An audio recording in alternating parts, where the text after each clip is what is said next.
episode's topic is HIV and AIDS.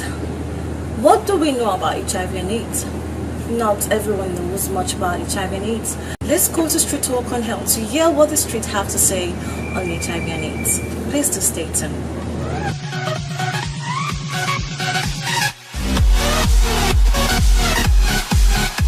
Welcome to Street Talk and Health, where we listen to people on the street, share the little knowledge on health. And today's topic is HIV and AIDS. HIV is real. Yeah, HIV is real. Yes. And what can you do to prevent HIV? You can be using a sterilized object by avoiding naked sex, by not sharing body sharp objects together with yourself, having your own bargain clipper. Yeah, it's a safer way to keep yourself away from HIV. Yeah. Okay. All right. Thank you so much. Well, HIV is a disease that human contact, blood transmission. They go for makeups and some people through Various forms. So, is it real? Is HIV real? HIV is real. That means you've had experiences like maybe from friends, relatives. I have a relative with HIV. Positive. So, how's the person taking care of it? I can't really tell for now, but I know the person is really helping to manage. So, Okay, so and he goes for checkup regularly. So how often do you go for checkup?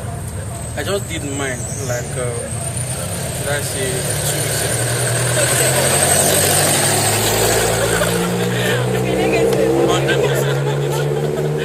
Okay, so that's nice. So how do you prevent HIV? There are so many ways one can prevent it. You don't use number one, like we are taught in school. You don't use like for we that guys don't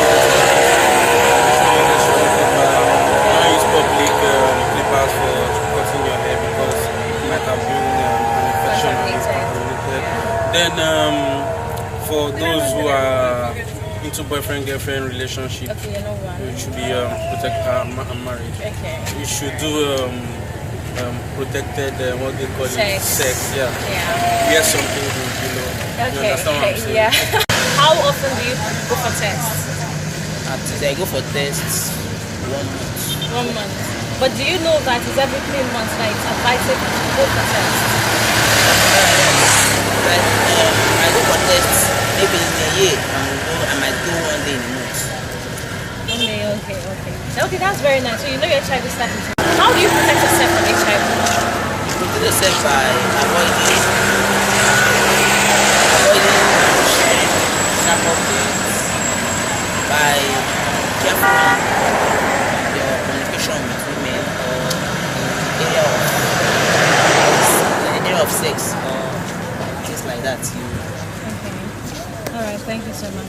Yeah, I think I checked myself on HIV. I just finished checking. Oh, that's nice. So you believe HIV is real? Yeah, it's real. A lot of people are suffering from HIV. Even the day I went to the clinic, I saw a long queue, I was thinking it's people that are having addiction issues, that I have to get closer to the lab technique there, who is there. I was like asking her some questions. Who are these people? She said that they're coming to collect drugs from HIV. And you see that people so healthy. I was like asking myself, so I'm very free from it. Oh, so your test results is negative. Oh, congratulations. So how can we prevent HIV? I think the reason why people contact HIV is unprotected sex. I think we should advise women to be using seed while having sex with someone. And another thing, we've also educated that we should not be using sharp objects like razor. Another person use razor and you want to use it. Or I think another thing is having your for men, because you can also contact That's done well. so you should have your Louder. own personal clipper everything you use, razor should be for you and you alone. You know, toothbrush, you should use it just for you alone. Don't share with anybody. I think those are the ways that we can stop prevent HIV in our society. Okay, we've heard people talk on HIV, talk on health issues. Well, to prevent HIV, we can use the ABC method. A, that's abstinence, abstain from sex. B, and since you can abstain from sex, be faithful to one partner. And C, that's condom, always be protective. And I hope this method will prevent HIV in our lives.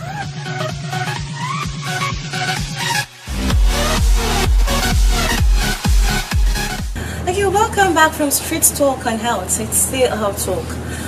We've heard little about what the people know about HIV and AIDS, but we can know all. So here with me is a professional doctor, a public health physician, Dr. Ibe Chinedu.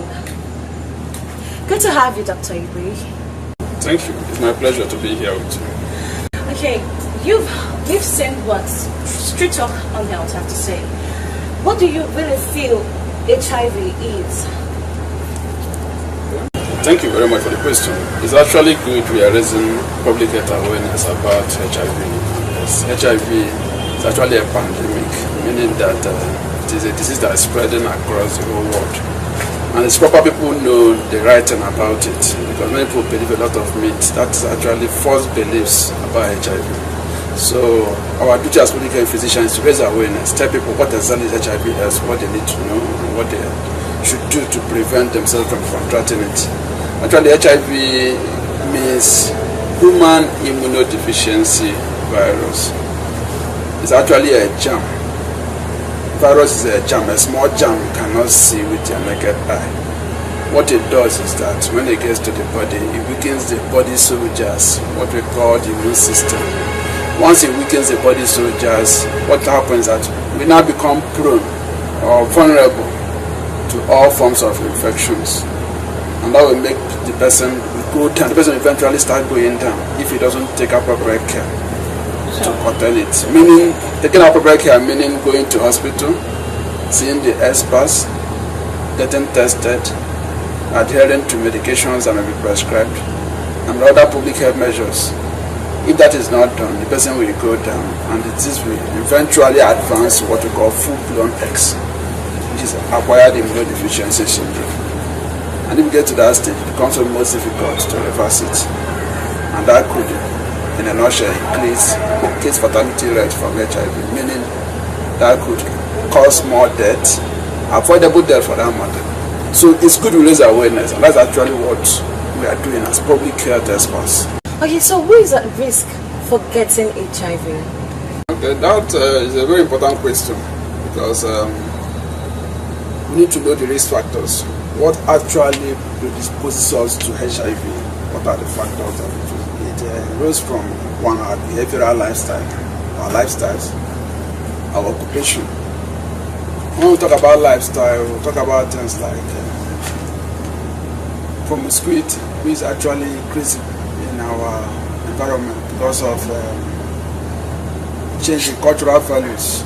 Most of us are copying Western lifestyle, which is not in keeping with our traditional lifestyle. It has to do with celibacy, it has to do with following the religious teachings. So occupations like commercial sex workers are actually at risk because they have multiple sex partners, and most of them don't use condom for reasons best known to them. Another problem we have is we're also having this issue of gay marriages or gay relationship increasing in our environment. Where men having sex with men. It's also a factor. It's also increasing the risk of people contracting HIV/AIDS. We also have problems like occupational issues, on-screen blood transfusion. If one is to receive blood for whatever reason, people receive blood for reasons like someone is bleeding, has an accident, a woman that delivered is bleeding, uncontrollable bleed. If that person happened to have blood transfusion, that blood wasn't screened properly, the person is at risk of having HIV/AIDS, hepatitis B, hepatitis C. These are blood-borne diseases. We also have occupations like barbing and all those things. When people change or use sharp objects without screening it or without changing it, so that could also put one at risk of having HIV/AIDS. So in a nutshell, I talked about behavioral lifestyles like promiscuity, and those who are most at risk are commercial sex workers. I talked about men having sex with men as a gay relationship. I talked about blood transfusion. It's actually some of the things that could predispose one towards having HIV/AIDS. Alright, so how long can people live with HIV and AIDS? It all depends. There is no hard and fast rule as per how long one can live with it. The factors that determine whether you will live long or not is if you start taking care of it. Taking care of it meaning getting tested on time and start receiving drugs. There are drugs meant for control of HIV/AIDS. Actually, there is no cure for HIV/AIDS. What you have are drugs that if one take as prescribed, if one is adherent to it, there's a likelihood that that individual will not, his lifespan will not be shortened because of HIV/AIDS. So you're trying to say there's also a vaccine No, to prevent HIV? No, there is no vaccine for now. There's no vaccine for now. We are talking about those who have contracted it already. Because our major preoccupation is prevention. We talk about prevention. Prevention is key to us. Prevention means, I said earlier, we talk about abstinence from sex, where possible. And if one is to have sex, one has to be faithful to a faithful partner. It's very key. And if one chooses to be promiscuous, we advise consistent and proper use of yes, ABC, the use of condom, you know. And if one has multiple sexual partners, we are interested in contact tracing. We need to know all his partners, his or her partners, and get them tested. If one has STIs, sexually transmitted infections, we want to get them treated as well. But these are things that could put one at risk of contracting the dreaded virus called HIV/AIDS. So, in a nutshell, how long can one live? It depends on what if that individual is taking appropriate care of himself. Appropriate care means drug treatment. Appropriate care means psychological support. Appropriate care means good nutrition. You must eat well because these are things that will boost your immune system. Appropriate care means good psychotherapy, support. We don't encourage people to stigmatize against them because stigma on this own will cause psychological disturbance, and that could also, in a way, bring down the person's lifespan. We also encourage that people shouldn't stigmatize against them in the workplace. The idea of dismissing people who are HIV positive from workplace is being discouraged. Even the former President Jonathan, signed a law against discrimination against those who are living with HIV, whether in workplace, whether in terms of promotion, whether in terms of even recruitment phase. So the idea of discrimination against people with HIV/AIDS is being discouraged. If you put all these things together, I talk about good nutrition, I talk about adherence to medication, I talk about psychological support, I talk about even employment, rehabilitation services, vocational, psychological rehabilitation, and the rest. If you do all these things, the individual with HIV/AIDS will live as long as any other normal individual. The issue of having a shortened lifespan doesn't come into place because appropriate things have been taken care of. The person will rather die with HIV/AIDS, not of HIV/AIDS. So these are two different things. Okay, so we've discussed about the basic information about HIV and AIDS. Now let's go to the transmission for it. What, is it really easy to get HIV? Yes. When we talk about transmission, there are two concepts we look at. We talk about vertical transmission, horizontal transmission. I will break them down. Vertical transmission has to do with mother to child, because sometimes women who are HIV positive get pregnant.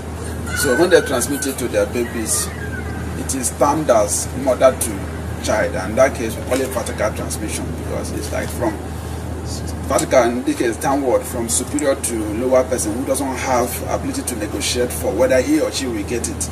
So we call it vertical transmission. In that case it becomes easy because the woman is pregnant, she didn't take care of herself in terms of drug treatment, so she transmits to her child. So talk about horizontal transmission. That has to do with adults who voluntarily chose to get infected, either through unprotected sexual intercourse, through on-screen blood transfusion, through sharing of sharp objects. When one gets it in any of this mode, it is called horizontal transmission. And that's why we are raising awareness. People must know that they can contract it through unprotected sexual intercourse, through multiple sexual partners. And now, there are those who are more at risk. When we talk about sexual partner, we talk about heterozygous the women, yes, homosexual and heterosexual relationship. Those who are most at risk are those who are in sexual relationship, especially when we talk about men having sex with men. What about the women? The women, they are there, but the men, theirs is more in the sense that there is more of a corrosion. When you are putting the penile into the anal region that is not meant for sex ordinarily, that could cause abrasions, lacerations in the anus, and that on its own increases the surface area for transmission of this dreaded disease. So those who are most vulnerable are men having sex with men. We call them MSM or gay relationship. Their own risk is far higher than lesbian relationship. For lesbian relationship, there is actually no trust more of. So the risk there is actually far reduced compared to men having sex with men. Because of especially the recipient, the one that is serving, like acting as a female partner in that relationship, is more prone because the lacration of his anal region, that on its own will cause him a lot of problems. So that is it. Okay, thank you. I've heard a lot about people's fear on getting HIV through mosquito bites, human bites, swimming pools, and bat tube. How possible is it for someone to get HIV through all that? This is a very important question because many people believe a lot of things about HIV/AIDS, which is actually not very correct. It's important to know that one cannot contract HIV/AIDS through mosquito bite or the bite of any insect whatsoever. That's one. Two, you cannot contract it by sharing the same utensils at home or the same bedroom or by lying on the same bed with an individual that have HIV/AIDS. Because this is actually an issue that has to do with stigmatization. When people realize or think firstly that when they lie down or stay in the same house with one who has HIV, they may get it. It's important we let you know that that is not correct. Three is that you can't get HIV. There's only like spiritual HIV. Some people believe that their village people sent HIV to them, that they have not done anything whatsoever that could put them at risk. You know, sometimes people try to, in an attempt to deny face, you know, they try to deny reality or what they have done, or so that nobody will think they have done something wrong. So they start claiming a lot of things or telling a lot of lies. You can't get it spiritually. You can also, even sharing the same bedroom, using the same swimming pool, you can't get it, because the truth is the HIV virus on its own is very vulnerable. It cannot stay outside the human body. So once it gets outside, in less than 3-5 minutes, it already died. So there is nothing to fear as far you are using the same bedroom or the same swimming pool, an individual who have it and as such may be at risk. That is not correct. However, if you have a human bite, there's a likelihood of transmission. Because I said earlier, it's through blood. If there's a human bite, that individual may have an ulceration in his gums or in his mouth, oral cavity, anywhere. So once the person bites you, there may be an exchange of blood. And once there's an exchange of blood, there can be transmission. If you kiss, and there is a deep kissing, and that individual has a wound in his mouth, and you have one in yours, there are micro ulcers you may not necessarily know. Once there is blood transfusion, once there is an exchange of blood, there could be transmission. So in a nutshell, insects bite doesn't transmit HIV/AIDS. Sharing of homes, utensils with an individual doesn't transmit HIV/AIDS. Using the same bathtub or swimming pool with another individual doesn't lead to HIV transmission. So if having known this, it's important we now focus on what can cause it, and I'll be able to explain it. That one is, if there is human bite, there could be transmission. If there is unprotected sex, there could be HIV transmission. If there is a use of unscreened blood, there could be HIV transmission. So these are the things that could lead to transmission of HIV/AIDS. Thank you very much. Okay, we've had the basic information and transmission on HIV and AIDS. And when we are back, we'll discuss on testing and more on HIV and AIDS. Please do stay tuned.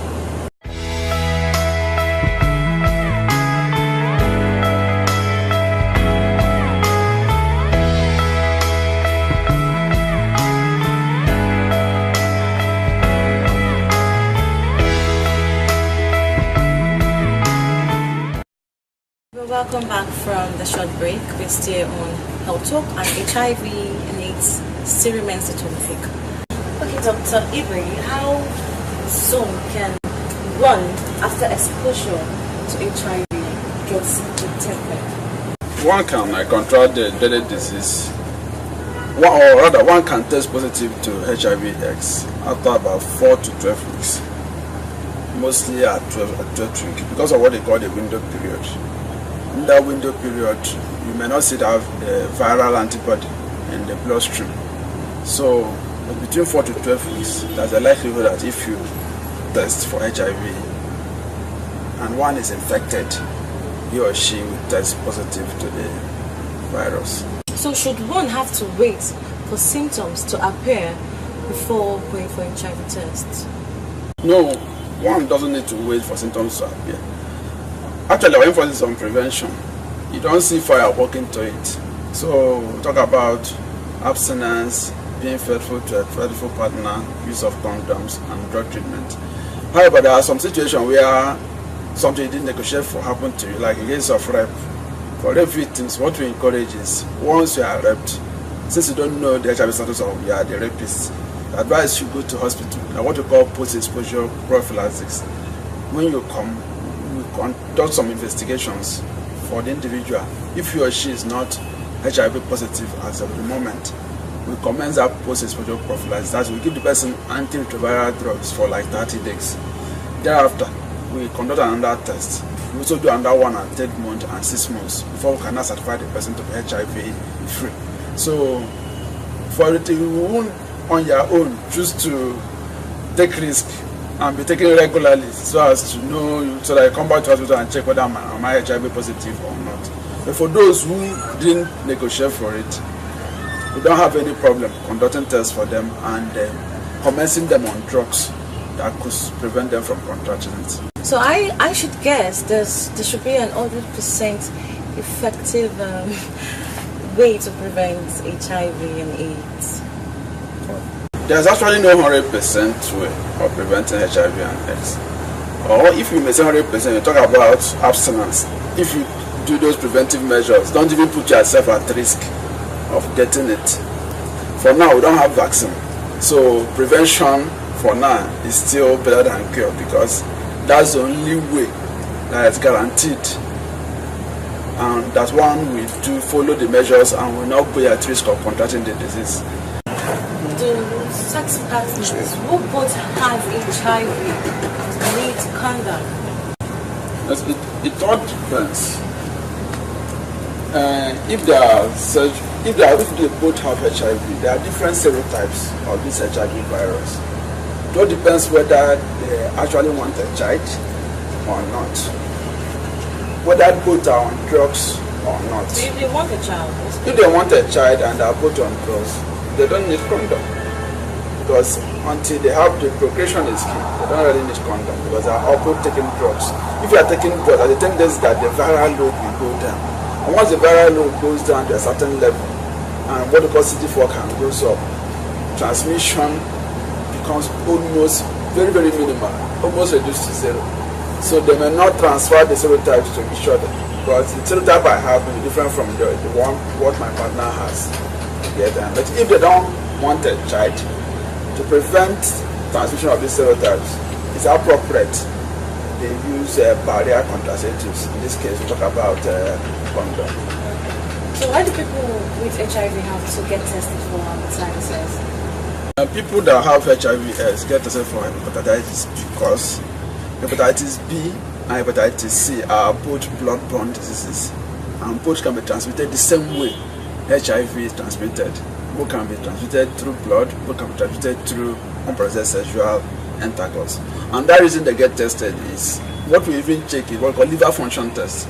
We try to know whether the liver is functioning optimally, because most of the drugs the HIV patient is going to take will be metabolized by the liver. So, and if the liver is not functioning optimally and you give the patient drugs, that could further complicate the patient's problem. So those are the reasons we get them tested. We also do even kidney function tests where we check the creatinine level. So we do it because it's actually the kidney that will excrete these products of metabolism. So if the kidney is not functioning well and you start loading this person with antiretroviral drugs, the tendency that the person may get further compromised, and instead of getting recovery, he will rather get the situation with deteriorate further. So those are the reasons we get them tested for this. Okay, for the children and young adults, adolescents, how should the parents relate HIV and AIDS to the children? The emphasis now is on age-appropriate sexual education. Parents have it as a duty to educate their kids, depending on the age, otherwise the age-appropriate. Give them what is adequate, what they can understand at a given age. It's also a duty that is shared by educational institutions as well. It's not particular to parents. The parents being the primary source of socialization of kids, they should start educating them on what they should know about their sexual life. As their age increases, they may increase the volume or the content of what are additional to them. Because if you don't teach them these things, they will learn it outside. And when they learn it out, they may learn the wrong thing. And when you teach them, let them know what they should do. They need to abstain from premarital sex. And for those who may insist to get themselves involved, let them know about barrier contraceptives. Because if you don't tell them, they will learn it outside and then end up doing the wrong thing, contracting HIV, having unwanted pregnancies, having to do abortions, having to have complications of abortions, dying from abortions and all those things. So it's appropriate. Parents, we should not shy away from it. It's a duty parents owe their kids to educate them as they grow up. Alright, so let's go to the human rights. Are there laws in Nigeria that protect and guide the confidentiality of people with HIV and AIDS? Yes, there are actually laws. General medicine, general medical practice have confidentiality and privacy as a very key ethical principle. So it's not just applicable or peculiar to HIV, it's applicable to every disease. You don't go disclosing patient's problem to other people unless there's an overriding public interest. But I can go in some things that may cause epidemic, like when you had a case of Ebola. You know that there's a tendency that if you don't make it public, if you don't isolate or quarantine the contacts, they will spread it and that will cause public havoc in the country. The HIV is not transmitted that way. So there are actually protection. Even to the former president, Jonathan, went further to sign an anti-discrimination law so that people who have HIV won't be discriminated from workplace. In fact, it should not be a criteria for employment. You don't say people bring your HIV as a result before we consider you for jobs or consider you for promotion or appointment. So there are laws and are actually enforced. Okay, doctor, thank you for sharing your knowledge on HIV and AIDS. And we have a bone pillow for HIV and AIDS where you can sign.